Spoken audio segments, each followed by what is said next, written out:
Hello guys, welcome to the first episode of this series where I am going to talk about props, hooks, as well as state in React applications. So if you are looking for a tutorial where you can watch these three very fundamental and important concepts of React development in action in a real project, this is the perfect place. So this tutorial, as always, it's going to be very hands-on and practical. You will learn the concepts of props, state, and hooks from the very let's say basic level, and you will understand the concepts, and you will be able to implement these concepts in a real application. And in this application, we are going to use Vite, and I've got my notes here, as you can see. So we're going to study the notes, right? For each episode, we have, one note file. We're going to have like 10 episodes. And on my other desktop, as you can see, I've got this, simple application running on my local machine. I have created this application using Vite, so it's a very simple application. I'm going to show you the command that you're going to run in order to create this application. So I have this application running in my browser. We're going to study the notes, as I told you, on my other desktop, and we're going to go to the code editor to implement each concept. So if you've got any questions, you can get in touch with me using the comment section of this video. You can also find the link to the project files in the description. I have uploaded the whole repository to my GitHub, so feel free to clone that repository and play around with the code base to better understand these concepts. You can also implement things alongside me, or you can just watch the videos and try to learn the concepts. So both of them are possible. So let's get started. I'm going to zoom in a little bit so that you guys can better see what we are going to talk about.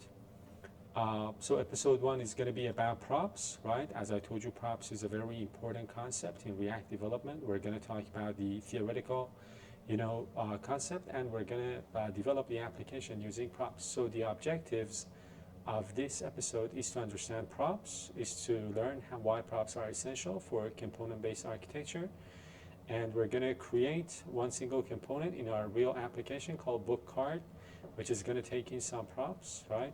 And we're going to pass and render props inside of our component. So let's talk a little bit about props before we continue, implementing props in our application. So, if you want to understand the concept, I think it's better to start with the definition or the theoretical, concept first. So props, of course, it's short for the word properties. And props, offer you a method, a mechanism for passing data from one React component to the other. So basically, we use props to pass some piece of data from a parent component to a child component. So when I say a parent component and a child component, if you're a little bit familiar with, the architecture of React applications, you know that we kind of decompose the application into several components, many components sometimes, right? And one component can host other components. So that host is called the parent. And of course, inside of a parent, you can have as many children components as you need, right? So the parent component usually needs to send some data into the child component, and then the child component, based on the code inside of that child component, can do whatever it wants with that data. So this is the parent-child relationship. So more often than not, as I told you, the parent component would like to send out some data to the child component. And we are going to use props for this. So props is, a technique to pass some information, some data that the child component requires from the parent component to the child component. So think of props as function arguments. A component can receive data from its parent as a prop, right? Props are read-only. The child cannot modify the data directly, so they're read-only. And props enable reusability and modular design. This means that, based on the props that a component takes in, it can be reusable. So for example, suppose you've got a component that is going to render some piece of text, right? So instead of hard coding that piece of text inside of that component, you're going to accept that piece of text as a prop. So it is like, let's say, a parameter to a method, right? So we all know that using parameters and methods, we can configure the behavior of a method. So that makes the method not only configurable, but also reusable. So if the component, for example, hard codes that piece of text inside of itself, the component is not reusable anymore. But when it takes in that piece of text, it becomes reusable. So you can invoke or reuse that component as many times as you want. All you need to do is to change that value, that piece of text that the component is going to render. That's the reason why that component is going to receive that piece of text as a prop. So yeah, props move us towards reusability, and of course modular design. Modular design means you can have as many components as you want, and then you can combine these different components to create the overall architecture of your application. And because props taking because components taking props, it means that your architecture can become very modular. So your big application can be composed of numerous configurable and highly focused components. So the overall architecture becomes very modular. So instead of having one very big component or several big components, you can decompose your architecture into very modular components, reusable, configurable components that take in props and then change their behaviors based on the value that you set to those props. If you want, a real-life analogy, so if components are like Lego blocks, so props would be the stickers or labels you put on them to change what they say. So props help us to change the behavior, the logic inside of the component, making the component very composable, very configurable, very reusable, right, and making the overall architecture of the application very modular. So what we are going to do is to create this application called book body, as you can see, using Vite. I have already done so. I showed you. And then I'm going to, run the application. And of course, I'm going to install the dependencies. So I can show you what I've got right now. So this is the application, right? Let me close out this guy. So this is the application. It is book body. I haven't installed any specific, dependencies. And I am running the application inside of my browser. And I have created one single, branch, main branch that I'm gonna move to episode number 1 branch. So we're gonna put our code here instead of this branch, and yeah, that's it. So this sets up the React project called BookBody and runs the development server. Clean up your SRC folder to keep only app.js, index.js, and index.css, and then we're gonna create this components folder. And then we're going to create our first component called book card, right? Let's talk about the book card component and then we're going to implement it. So we will now build a reusable component that displays a book's title, author, and reading status. So these are the potential prop values that this component can receive, right?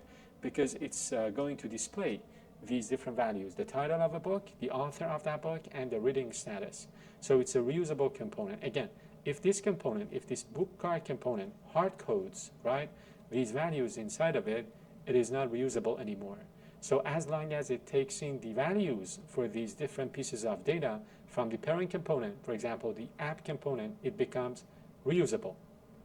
So this is the component that we're going to create, bookcard.js, inside of a folder called components. We're going to study the component. As you can see, the component is taking some props. So this is the way a component takes in, a prop or some props. So book card is, as you can see here, is a presentational component that displays book details. So it receives props, title, author, and is read from the parent component. Take a look at the syntax. So it's like an object, right, with 3 keys or 3 properties: title, author, and is read.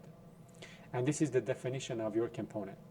So these values are provided by the parent component. These values are read-only, as we talked about. And then this book card component is going to use these values in the template. For example, it's going to, as you can see, it's going to show the title here, it's going to show the author here, and then it's going to render this paragraph tag with this value. So if is red is true, it's like a Boolean flag. It's going to render red, otherwise it's going to render unread. So yeah, this is like the simplest form of a component that is going to use some props to become configurable and reusable. Now what I want to do is to go to my application. What I want to do is to go to my src folder. So I want these app.jsx, app.css. I'm going to probably refactor this application a little bit, but first off, let's create our components folder,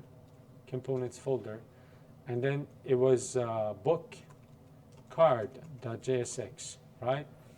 And I know that inside of the note we've got bookcard.js. Doesn't matter. I am using JSX right now, so that shouldn't be a problem. Now we can start implementing the code.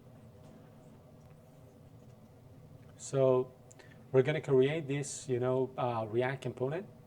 So let's put this comment. Bookcard is going to be a presentational component that kind of displays the information about a book, like the name of a book, the details, as well as the the title, the author, and its is read property. So let's create the component now. So I'm gonna turn off the wrapping. So it's gonna show this displays book. It receives props title and is read from the parent component, and then we can continue writing the code.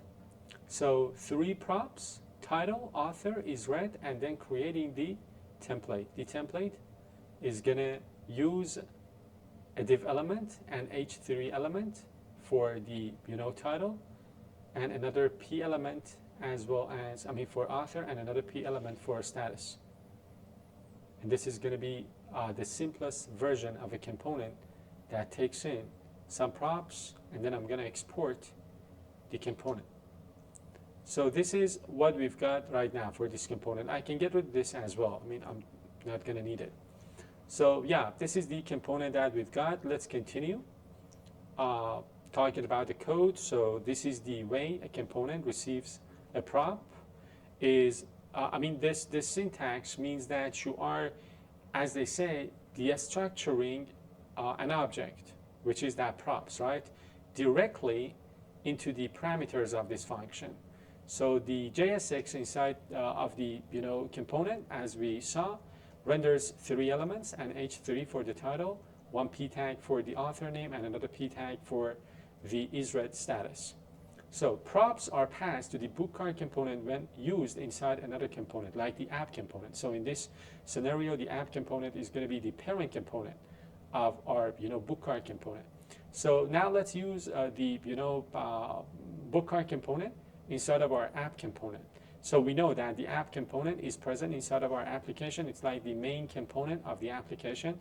Now we're going to render multiple bookcard components, multiple instances of this bookcard component, and then we're going to set different values, right, to the props that this component receives.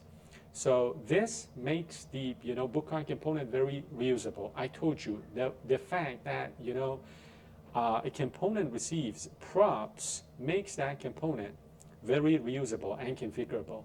So as you can see here, inside of app.jsx, we are importing our component, right, bookcard, and then we are going to render multiple instances of this bookcard component with different values. For example, we're going to have this instance with these 3 values, and take a look at the way we pass in values to these props. So basically, we we mentioned the name of the prop, that the definition of the book card component has a specified. So if you take a look at the definition, you will see that this component receives title, author, and is read. And when you are invoking that component, you're going to set these values, title, author, and is read. And because title and author are going to be, string values, we're going to set them using quotation. And is read is going to be like a Boolean value, true or false. You're going to set it like this. Again, another instance of book card component. As you can see, book card is very reusable. You can use it as many times as you want, right? You can set different values for the props, and this configures or changes the behavior of that prop, of that component. Now let's get to the code, and inside of the app component, this is the code that we get by default when we create the app. I'm going to remove that, and I'm going to write the code that uses the book component multiple times, right? Let me refresh the application. Yes. So let me go ahead and write the code. So we're going to import React. We're going to import the book component, book card component, from the components folder. And then we're going to, create our app component function, and we're going to return a div element and then multiple instances of the book card component. This heading, the first instance, has its own values for the props.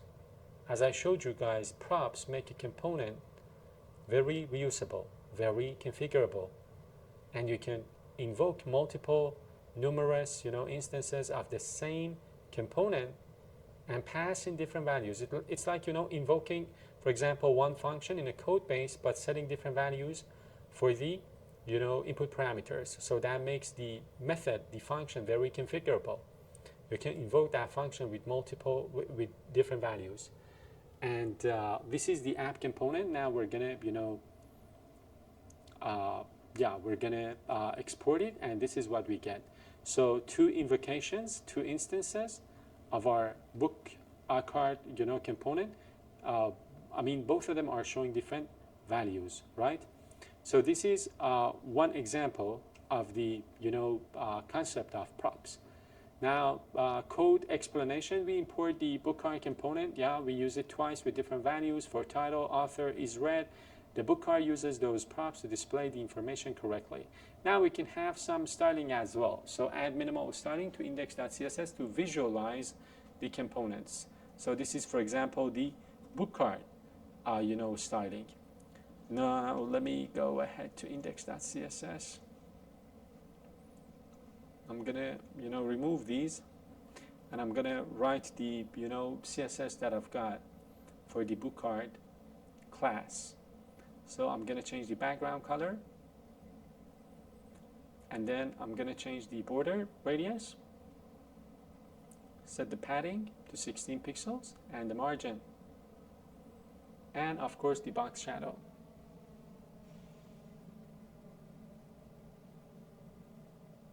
Let's set width, and we're done.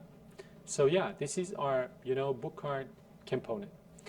I think it's time we commit the code, but let's study the notes. Yeah, these are the, the points that we talked about in this episode. So props allow components to receive data from the parent components. So props are read-only. They cannot be changed by the receiving component. It gives the receiving component a reusability, kind of nature. So components can become reusable with different props. And of course, this is the syntax to passing props into components. And then you extract, you extract, you destructure these values, and you use them inside of your, component. So now what we know is that we know what props are, why they are important, why they matter. We have created a reusable component with 3 different props. We have invoked that component 2 times, and we have passed different values for those props. And we also know how we can use conditional rendering using the value of the, one of the props. So is read was a Boolean prop that we received inside of the component, and then we conditionally rendered something. Let me commit the code. So I'm gonna put a single, simple message here. I'm gonna say final commit on branch, on episode one branch. So this is the end of this episode. I hope you've enjoyed watching it. If that's the case, as always, I'd really appreciate it if you could give it a thumbs up and stay tuned for the upcoming videos as well.